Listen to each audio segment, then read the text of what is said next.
Assalamualaikum warahmatullahi wabarakatuh. Selamat berjumpa kembali kepada seluruh mahasiswa beserta mata kuliah Aljabar Linier Elementer. Untuk pekan ini kita lanjutkan pembahasan kita. Kali ini terkait dengan topik hasil kali silang. Baik, sama-sama kita coba akan mulai pembahasan dengan pembahasan yang terkait hasil kali silang dari vektor.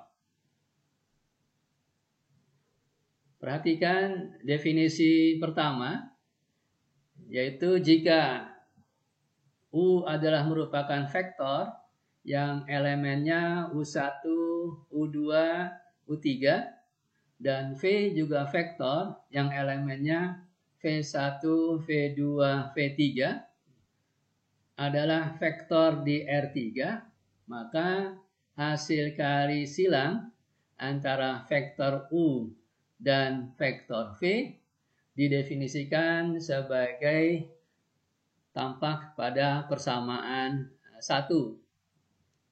Atau kita dapat notasikan dalam bentuk determinan sebagaimana bentuk persamaan 2. Selanjutnya, secara praktis hasil kali silang antara vektor U dengan vektor V dapat kita peroleh melalui persamaan 3 dari matriks dengan banyaknya baris adalah 2 dan banyaknya kolom adalah 3. Hal tersebut menunjukkan baris adalah vektor-vektor yang kita kalikan dan kolom menentukan elemen-elemen dari vektor tersebut sesuai dengan ruangnya atau dimensinya.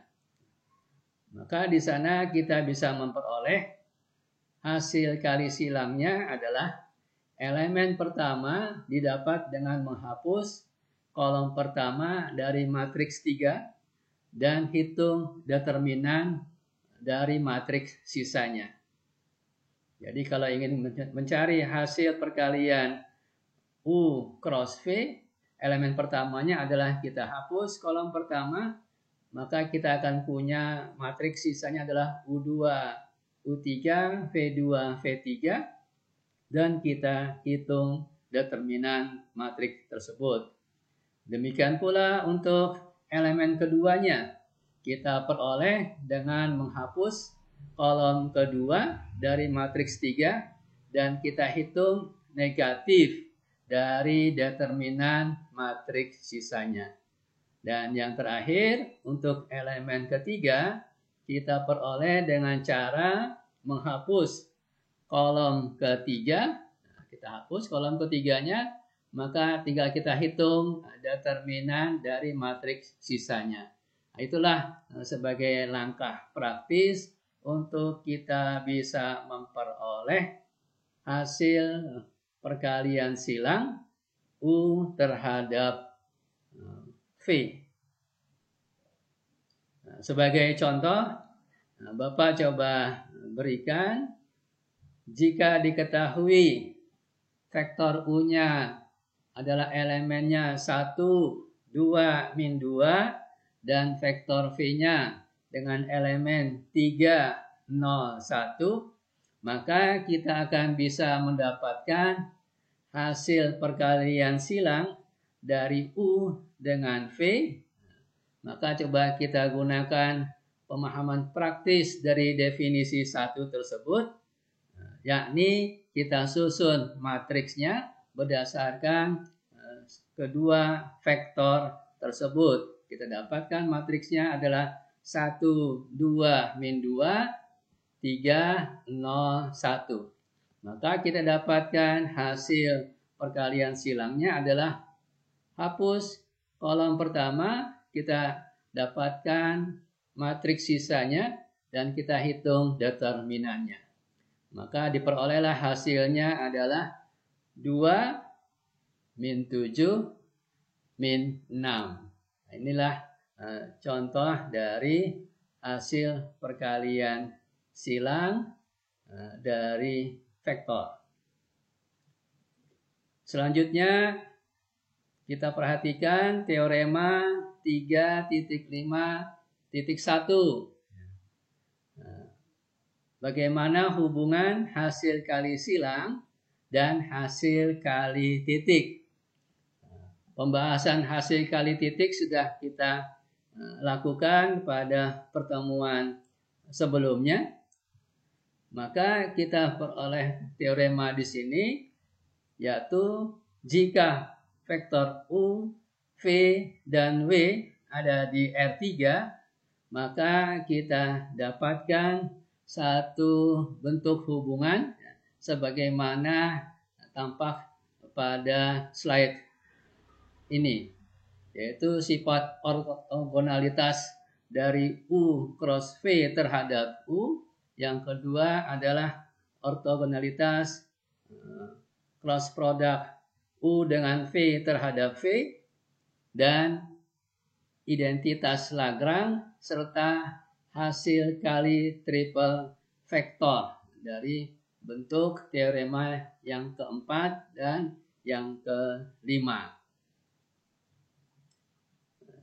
Selanjutnya, di sini Bapak akan coba tunjukkan pembuktian dari teorema tersebut, khususnya adalah pada bagian yang pertama, yaitu U dot terhadap hasil perkalian silang U dengan V yang sama dengan 0, atau U cross V akan ortogonal kepada vektor U. Pembuktiannya yakni kita misalkan vektor U elemennya adalah U1, U2, U3, dan vektor V elemennya V1, V2, V3. Maka berdasarkan definisi kita akan peroleh bahwa hasil kali silang U dengan V adalah U2 V3 dikurang U3 V2. Yang pertama elemennya, yang kedua U3 min V kali V1 dikurang U1 kali V3 untuk elemen yang kedua, dan untuk elemen yang ketiga U1 kali V2 dikurang U2 kali V1. Lalu kita lakukan perkalian titik, maka kita akan peroleh sama dengan 0. Kita lakukan satu proses aljabar, pendistribusian dari perkalian, maka dengan jelas kita bisa lihat bahwa hasilnya adalah sama dengan 0. Jadi terbukti bahwa U cross V ortogonal ke vektor U. Semoga bisa dipahami ya dengan sebaik-baiknya. Untuk pembuktian yang lainnya, silakan kamu kerjakan sebagai latihan mandiri. Berikutnya, Bapak berikan contoh untuk soal yang kedua, yaitu U cross V tegak lurus terhadap U dan V. Tunjukkan hal tersebut berlaku untuk vektor U-nya dengan elemen 1, 2, min 2, dan vektor V-nya elemennya 3, 0, 1. Maka jawabannya adalah mengacu pada jawaban contoh soal nomor 1, kita peroleh sebelumnya bahwa U cross V itu sama dengan 2 min 7 min 6. Nah, selanjutnya hasil tersebut kita lakukan operasi titik dengan vektor U, maka didapat dia sama dengan 0. Dan juga kita lakukan dengan operasi titik terhadap vektor V juga sama dengan 0. Hal tersebut menunjukkan bahwa hasil kali silang antara vektor U dengan vektor V akan ortogonal terhadap vektor U dan vektor V. Jadi kita mampu menunjukkan bahwa hubungan tersebut berlaku benar atau tegak lurus terhadap vektor U dan vektor V. Berikutnya kita lihat teorema 3.5.2, yaitu sifat dari hasil kali silang. Dalam hal ini sifat aritmatika. Jika U, V, dan W adalah vektor di ruang 3 dan K adalah skalar, maka berlakulah hubungan sebagaimana tampak pada slide halaman 10. Berikut Bapak berikan contoh soal yang ketiga yang terkait dengan hasil kali silang dari vektor satuan standar. Maka jika kita punya vektor satuan standar di R3, yaitu vektor I yang elemennya 1, 0, 0, itu maknanya adalah vektor yang panjangnya 1 dan searah dengan sumbu X. Kemudian kita punya vektor J yang elemennya 0, 1, 0. Itu artinya vektor yang panjangnya 1 dan searah dengan sumbu Y, serta vektor K yang elemennya 0, 0, 1, yaitu vektor yang panjangnya 1 dan searah dengan sumbu Z. Maka kita bisa akan menghitung hasil kali silang dari vektor satuan I dengan vektor satuan J. Nah, ternyata berdasarkan definisi 1 kita peroleh hasil perkalian silangnya adalah 0, 0, 1. Yang hal tersebut sama dengan vektor satuan K.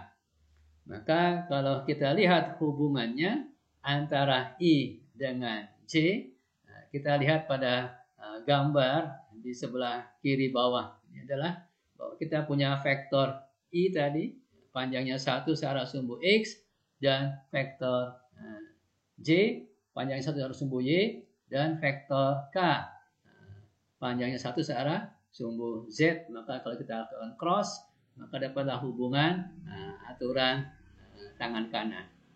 Hubungan yang lainnya adalah sebagaimana tampak dalam slide di halaman 11. Demikianlah pembahasan untuk sub pokok bahasan yang pertama. Selanjutnya kita akan bahas sub pokok bahasan yang kedua. Namun kita break dulu untuk kamu latihan dengan soal-soal yang ada di buku paket yang sudah Bapak berikan. Sekian, Assalamualaikum warahmatullahi wabarakatuh.